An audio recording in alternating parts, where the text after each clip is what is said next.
संयुक्त राष्ट्र सुरक्षा परिषद की भारत की अध्यक्षता में चल रहे 2 उच्च मंत्री स्तरीय हस्ताक्षर कार्यक्रमों की अध्यक्षता करने के लिए विदेश मंत्री डॉक्टर एस जयशंकर संयुक्त राज्य अमेरिका के 2 दिवसीय न्यूयॉर्क दौरे पर हैं। यहाँ पर उन्होंने जापान के विदेश राज्य मंत्री यामादा केंजी के साथ भेंट की। अपने ट्विटर हैंडल पर उन्होंने लिखा कि जापान के विदेश राज्य मंत्री यामादा केंजी के साथ अच्छी चर्चा हुई और G4 सदस्यों के रूप में भारत और जापान परिवर्तित बहुपक्षवाद को आगे बढ़ाने के लिए मिलकर काम करेंगे। इससे पहले उन्होंने संयुक्त राष्ट्र महासभा के अध्यक्ष साबा कोरोसी से मुलाकात की और भारत की G20 अध्यक्षता लक्ष्यों और बहुपक्षवाद में सुधार के महत्व पर चर्चा की। पूरा देश आज राष्ट्रीय ऊर्जा संरक्षण दिवस मना रहा है। राष्ट्रपति द्रौपदी मुर्मू ने नई दिल्ली के विज्ञान भवन में आयोजित समारोह में भाग लिया। उन्होंने इस दौरान ऊर्जा दक्षता ब्यूरो द्वारा निर्मित ईवी यात्रा वेब पोर्टल और मोबाइल ऐप का शुभारंभ किया। इसी के साथ उन्होंने प्रकृति के संरक्षण के क्षेत्र में प्रयासरत लोगों को विभिन्न क्षेत्रों में राष्ट्रीय ऊर्जा संरक्षण पुरस्कार 2022 वितरित किए।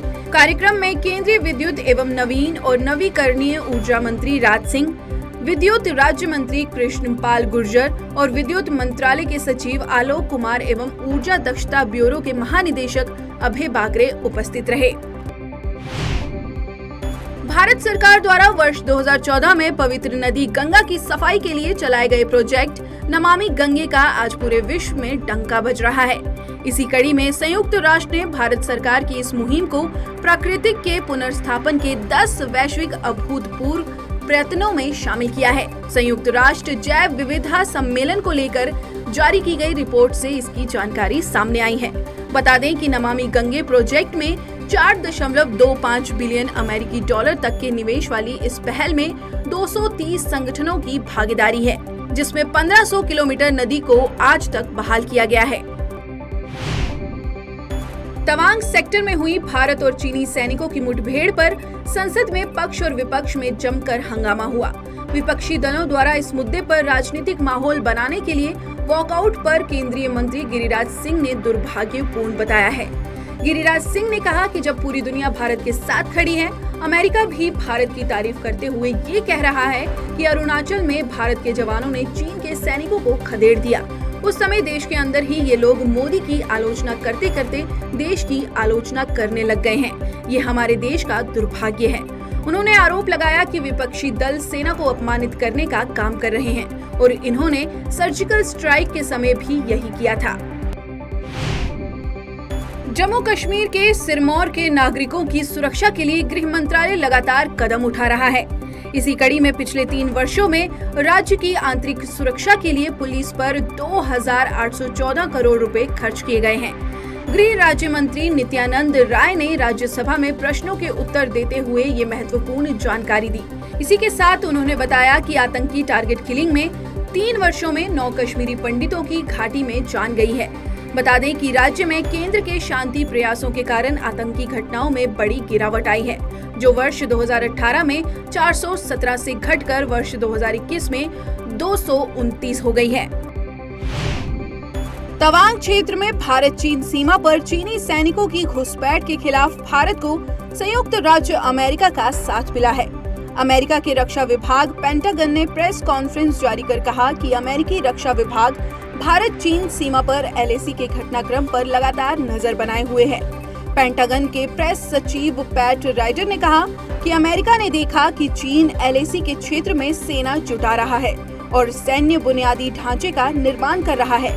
अमेरिका तनाव की स्थिति को कम करने के लिए भारत के चल रहे प्रयासों का पूरा समर्थन करता है। वहीं अमेरिकी विदेश मंत्रालय के प्रवक्ता नेड प्राइस ने कहा कि हम भारत के साथ दिल्ली और वॉशिंगटन में लगातार संपर्क में हैं। भारत अमेरिका का रणनीतिक साझेदार है। हम भारत के साथ दिल्ली और वॉशिंगटन में लगातार संपर्क बनाए हुए हैं।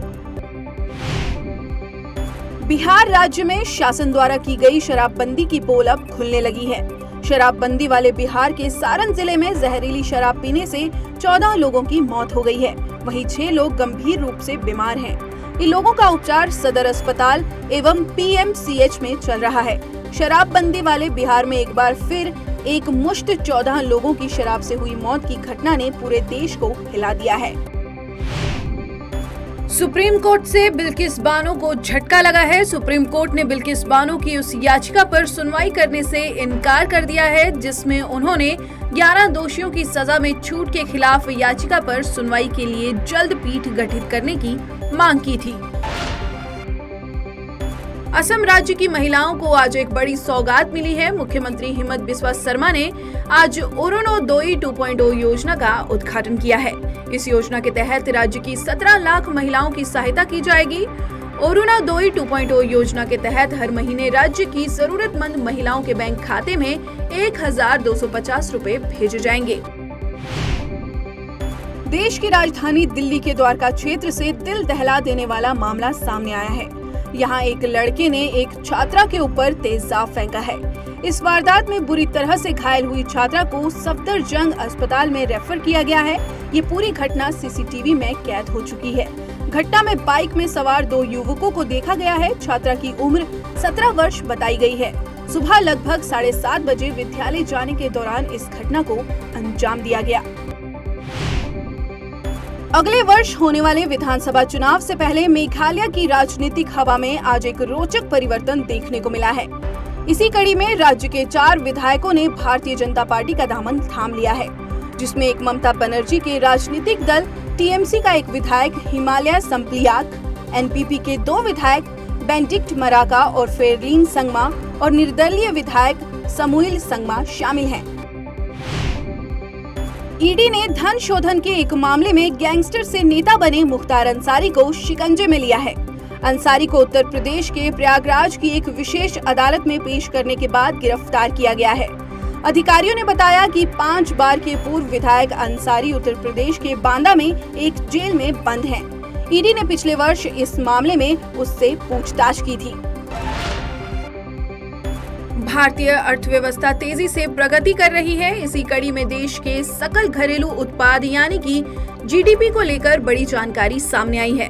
बैंक ऑफ बड़ौदा द्वारा जारी रिपोर्ट के अनुसार देश के जीडीपी में चालू वित्त वर्ष में 22 लाख करोड़ रुपए की बढ़त का अनुमान है। चालू वित्त वर्ष में देश का राजस्व संग्रह 275 से 280 लाख करोड़ रुपए हो सकता है। देश का कृषि मंत्रालय भारतीय किसानों के लिए बड़ा कदम उठाने जा रहा है। अब कृषि मंत्रालय के पास अपना उपग्रह होगा जो खेती से संबंधित आंकड़े एकत्रित करने के साथ ही किसानों को सटीक जानकारी उपलब्ध कराएगा। इस परियोजना के लिए केंद्रीय विज्ञान, अंतरिक्ष और कृषि मंत्रालय के बीच मंगलवार को हुए एक समझौते के बाद ये निर्णय लिया गया है। कृषि मंत्रालय द्वारा आयोजित कार्यक्रम में उपग्रह से मिलने वाली जानकारी से मिट्टी की गुणवत्ता, सूक्ष्म तत्वों के संतुलन की जानकारी, लगने वाले रोगों की समय पूर्व जानकारी के साथ फसलों की उत्पादकता और कुल पैदावार के सटीक आकलन में सुविधा होगी। कृषि मंत्रालय में आयोजित समारोह में इस निर्णय के दौरान केंद्रीय कृषि मंत्री नरेंद्र तोमर, केंद्रीय विज्ञान, प्रौद्योगिकी और अंतरिक्ष मंत्री डॉक्टर जितेंद्र सिंह भी उपस्थित रहे। कतर में चल रही विश्व की सबसे बड़ी प्रतियोगिता फीफा विश्व कप 2022 के बीती रात सेमीफाइनल मैच में वही हुआ जिसकी उम्मीद थी। लुसेल स्टेडियम में खेले गए पहले सेमीफाइनल में क्रोएशिया को हराकर अर्जेंटीना 6ठी बार फाइनल में पहुंचा है। सेमीफाइनल में Argentina football star Lionel Messi के साथ ही जूलियन अल्वारेज के दम पर अर्जेंटीना ने क्रोएशिया को 3-0 से हरा दिया। अब फाइनल में उसका मुकाबला फ्रांस या मोरक्को से 18 दिसंबर को इसी मैदान पर होगा। टीम के लिए मेसी ने एक शानदार गोल किया तो वहीं 2 गोल दागने में अल्वारेज को पूरा समर्थन दिया।